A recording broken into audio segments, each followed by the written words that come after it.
Этот сюжет известен во многих культурах.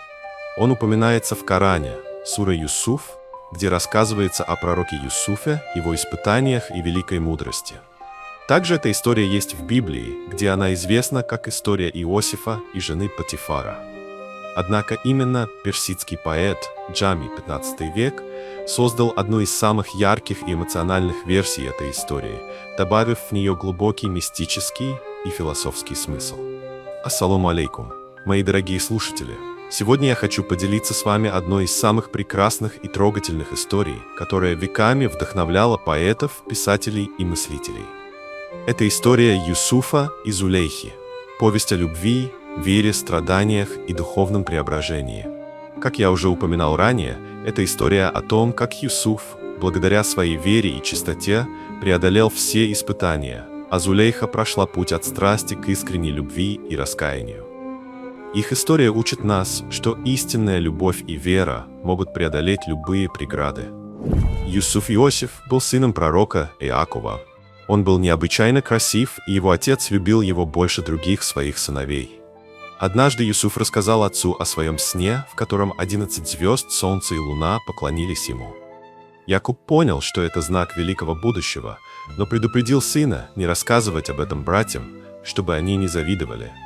Однако братья все равно возненавидели Юсуфа.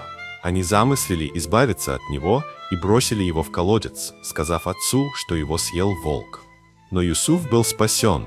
Мимо проходил караван, и его нашли торговцы. Они взяли его с собой и продали в Египте знатному человеку по имени Потифар, или Азиз в некоторых версиях. Юсуф вырос в доме Потифара и стал красивым и мудрым юношей.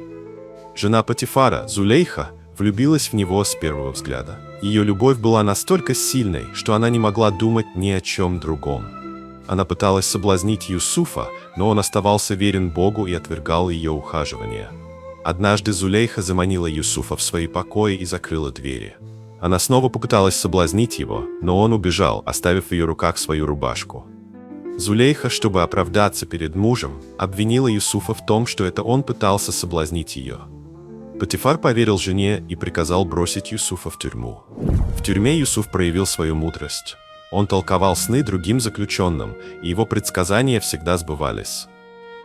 Однажды фараону приснился странный сон. 7 тощих коров съели 7 тучных, а 7 сухих колосьев поглоти 7 зеленых.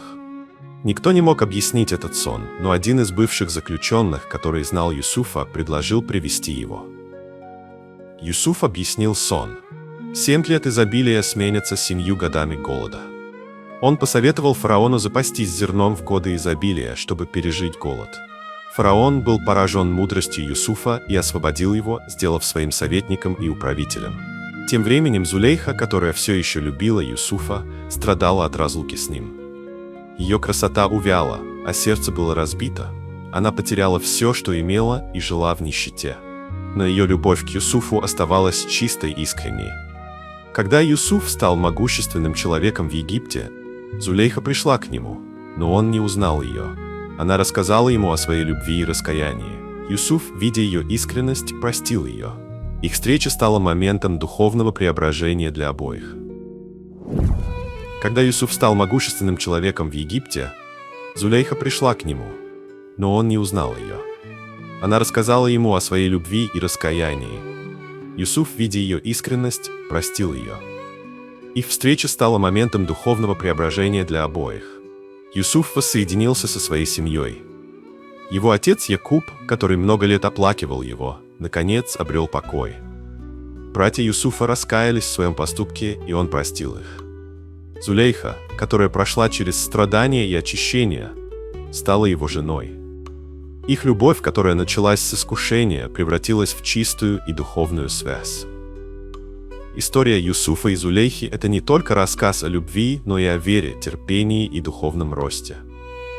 Юсуф остался верен Богу, несмотря на все испытания, а Зулейха прошла путь от страсти к искренней любви и раскаянию. Их история учит, что истинная любовь и вера могут преодолеть любые преграды.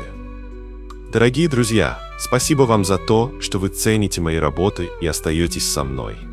Ваша поддержка вдохновляет меня делиться с вами самыми красивыми и мудрыми историями. Если вам понравился этот рассказ, оставьте, пожалуйста, свой отзыв.